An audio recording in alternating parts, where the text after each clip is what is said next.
The bow and arrow is among the world's most iconic weapons. It's been used for hunting and warfare for millennia. That is, until the growth of military technology, which ushered in its demise. Although the weapon hasn't been used in warfare since the 17th century, archery as a sport and hobby is still around. The bow and arrow is even seen in pop culture, with some iconic characters wielding the aforementioned weapon. And since this is a comic book channel, there are only a few major candidates that I can talk about, specifically the Hawkeyes and the Green Arrows. But I've already covered Hawkeye in a previous video last year, so today I want to focus more on the Emerald Archer, specifically Oliver Queen. Half of 2021 has already passed, and I've made almost nothing so far. But that doesn't mean I haven't read any comic books. I've been reading around 2 or more trades every week, and it's been a pretty fun time. Anyway, recently I bought a bunch of digital comics of Green Arrow because of a huge sale that happened. So I walked away with around 60 to 70 issues worth of Green Arrow comics, and I delved into them not really knowing much about Green Arrow aside from his basic origin and his close companions. But I came out of the experience with a profound appreciation for the character. As you read more and more comics over the years, it's only natural that your standard for a good comic is raised. You don't get as impressed anymore when reading comics compared to when you first began the hobby, because you've already read so many bangers. But I can honestly tell you guys that when I was reading these Green Arrow comics, specifically the run that started in 2001, I was really impressed.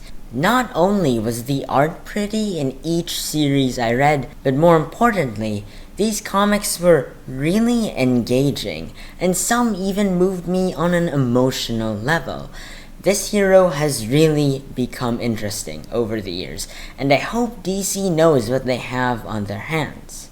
My name is Joshua C., and today I want to talk to you guys about a specific thing that to me makes the character of Green Arrow pretty special.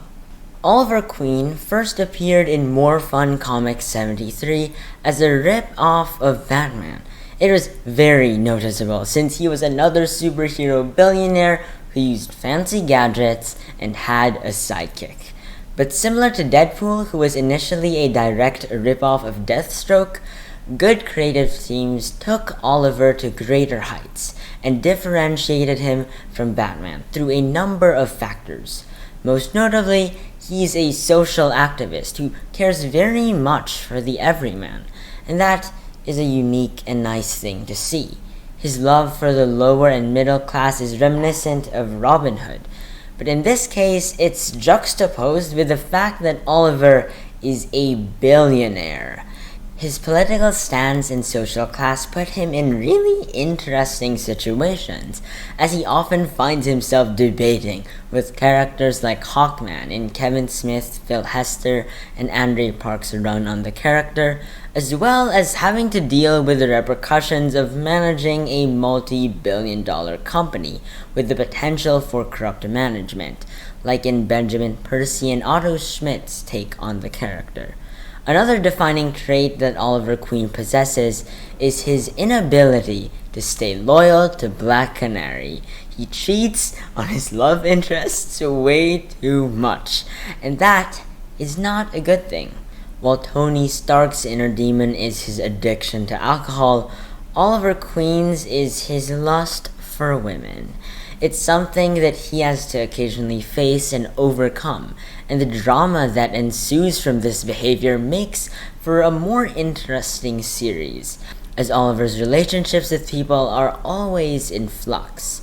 I've also noticed that he usually has a pretty good sense of humor, and that's part of his charm and why he gets to be friends with quite a lot of people. These 4 things, Oliver being a rich businessman, a charming and funny companion, political activist, and playboy are a few of his most notable traits that end up differentiating him from the Caped Crusader and the rest of DC Comics' most popular characters. But these characteristics, although vital to what makes Green Arrow unique, aren't really what I want to talk about today.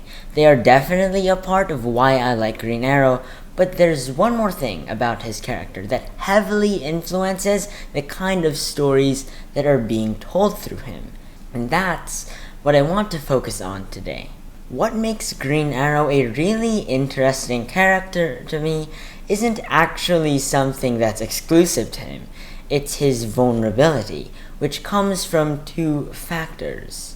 First is his humanity. He doesn't have any powers, but has skills that he acquired from his time stranded on an island where he trained himself to hunt and fight for the sake of survival. He also has a genetic advantage, since his dad, Robert Queen, is also skilled at using the bow and arrow. Speaking of the weapon I've mentioned way too many times in this video already, the fact that he uses a bow and arrow is the other reason why he's vulnerable. There's a reason why it was replaced so long ago. It just isn't as efficient as the weapons being used today. It takes so much more effort to use a bow and arrow than it is to use something like a gun. And yet, characters like Oliver Queen, Roy Harper, Emiko Queen, Clint Barton, and Kate Bishop are so skilled at archery that they could use it to fight crime, and I really appreciate their level of skill. But even though characters like Oliver use the weapon to its full potential via trick arrows, compared to the rest of the DC universe, he's still relatively weak.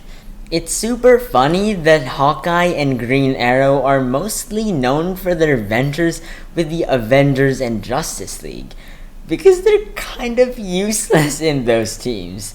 They're not completely useless, but there is no way that they can outshine characters like Superman or the Incredible Hulk. But it pays off, because being in those teams makes them well known among the general audience, which makes it more likely for people to pick up their solo adventures, where they can truly shine. There are three ways that I think Oliver's vulnerability makes Green Arrow a more interesting comic book series to read. The first is that because Oliver's only human, he partially has to depend on side characters to help him in his pursuit of defending himself and the citizens of Star City against crime. What's so cool about this? Well, Green Arrow gets to interact with side characters that can potentially spice up the story. Green Lantern and Black Canary are two notable characters that Oliver has spent a good amount of time with, and it's really cool to see the relationship between them. But not only is the Emerald Archer with superpowered beings, he's especially unique because of the fact that he surrounds himself with normal people. In the amazing 2001 Green Arrow run written by Kevin Smith with gorgeous art by Phil Hester and Andre Parks, Oliver saves a girl named Mia Dearden, a teenage prostitute that was about to get harmed by the corrupt city councilman. And later on in the book, she actually ends up moving in with Oliver, leaving her abusive household behind. They aren't the only two in the house though, as the house they live in is owned by a man who Oliver met because he rescued him from thugs in an alley. This is such a cool case, because when most superheroes save civilians, that's kind of the end of their relationship. Meanwhile, in Green Arrow, the people he saves aren't just mindless bystanders waiting to be saved. Some of them end up being regulars throughout the series, which is so unexpected and interesting. The underrated New 52 run, written by Jeff Lemire with art by Andrea Sorrentino, is also an example of this. The main side characters of the series are Naomi and Henry, people who used to work for Queen Industries. and they basically act as his assistants throughout the book, giving him the trick arrows he needs and relaying information to him when fighting bad guys. Emiko Queen, Oliver's half-sister, is also introduced in this series, and oh my gosh, she is so cool. It is absolutely insane how skilled at archery she is at such a young age. So yeah, because Oliver Queen is a vulnerable human, he needs help, and those side characters I mentioned earlier, plus other ones I haven't mentioned, like Diggle, Connor, and Roy, ultimately make the book more special. And Green Arrow wouldn't be the same without them. The second reason why vulnerability ultimately benefits the Green Arrow is that it brings back some real tension into superhero comics. Sure, Oliver's physical power is absolutely impressive. No one in the real world could do what he does, and I really admire his skill. But pitted against the powers that exist in the DC universe, he's toast.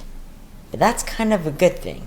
Because of this, Green Arrow stories have a real sense of excitement and danger that isn't really present in most superhero comics. People truly get hurt. Connor Hawke gets shot by Onomatopoeia with a gun, and Oliver has to rush him to the hospital. He can't do much except donate blood and painfully watch as the doctors try to heal his son in a fatal condition. Please, God, not like this. Not when I was just getting to know him, Oliver thinks to himself. This is just one of the many instances where tragedy strikes in a Green Arrow comic. Even Oliver himself gets hurt a lot, and often has to endure serious injuries while fighting bad guys. He's actually even died at one point. Knowing how dangerous the job can get for him and his pals makes each encounter against a powerful foe feel dramatic. Actually, a person doesn't have to be very powerful to hurt most of the characters featured in Green Arrow comics, and that's what makes fights very tense and exciting. Will Oliver walk away from a battle unscathed, or with injuries that would change the outcome of the next? Knowing how vulnerable Oliver is compared to the other heroes in the DC universe not only makes battles more tense and exciting, but it also makes us appreciate his sacrifice. He knows how much of a risk it is to put on the suit, and yet he dons it on without a second thought. That is really touching. The last and final reason why Green Arrow, being a generally weak superhero, makes his character special is that when he is pitted against larger threats and overcomes them, it is so much more satisfying. Putting someone like Green Arrow in the landscape that is the DC universe, where superpowered beings roam and dominate its space, makes it really hard for someone like him to stand out. Him being in the DC universe also makes him have a really hard time to beat most villains. And so when he does clash with superpowered villains, he has to push himself to the max and put his willpower to the ultimate test. And some of the most intense and satisfying battles come out as a result of that. It's the classic reason why we root for underdogs. They are at a disadvantage, and seeing them win in an unlikely scenario is always something special. This brings us to one of my favorite Green Arrow moments in comics, the story arc, The Archer's Quest, written by Brad Meltzer with art by Phil Hester and Andre Parks. But first, let me set it up. To put it simply, Oliver Queen has returned to his actual body, basically just resurrected from the dead. It's actually a lot more complicated than that and involves Hal Jordan, who was the Spectre at the time, but it's going to take a long time to explain, so just know that Oliver Queen's soul, after being in some type of paradise for years, has returned to his body on Earth. In this specific storyline, Oliver aims to collect some of his most precious belongings that he has acquired over the years. A lot of Oliver's artifacts and memorabilia were collected by an immortal being named Shade, so a lot of stuff is with him. But Shade didn't collect a few of Oliver's belongings, and so Oliver's trying to track those things that Shade didn't get. Their first stop, the Arrow Cave. Oliver Queen and his former sidekick, Roy Harper, go to the Arrow Cave, and they attempt to do like a really cool thing that they apparently used to do back then, where they both shoot an arrow at each other, hoping that their aim is good enough so that the arrows they shot would meet in midair. But that epic stunt had an epic fail because I think Oliver's just not used to Roy Harper's height now that he's much taller than he used to be.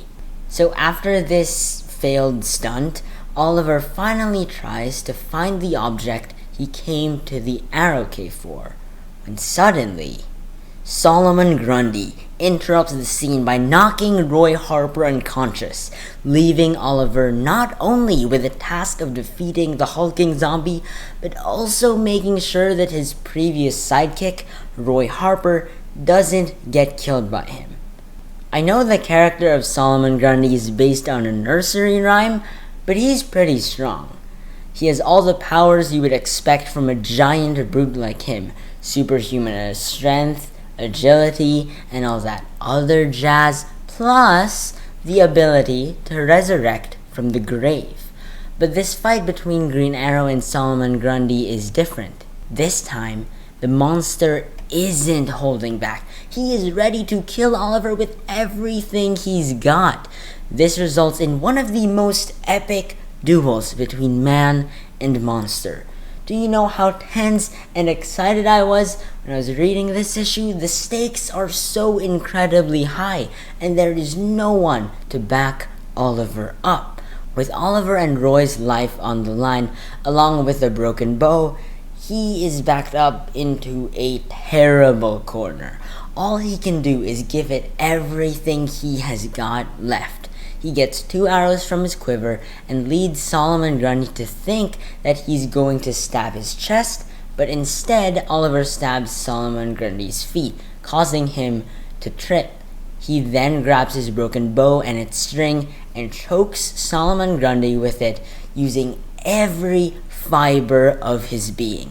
This is one of the most satisfying comic book battles I've read recently, and that's partially because of the nature of a character like Green Arrow. Because of the character's vulnerability, he often has to push himself to the max and put his willpower to the test in a lot of his stories, resulting in victories that truly feel victorious. You don't encounter that a lot in superhero comics, and that's part of what I think makes Green Arrow pretty special.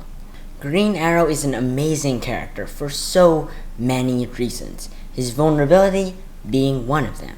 It results in interesting and fleshed out side characters that Oliver can depend on, a sense of actual danger and tension that isn't usually present in superhero comics, and finally, the most exciting and dramatic battles in superhero comics that are the epitome of an underdog's victory. Green Arrow is a pretty special character, and I hope I did him justice in today's video.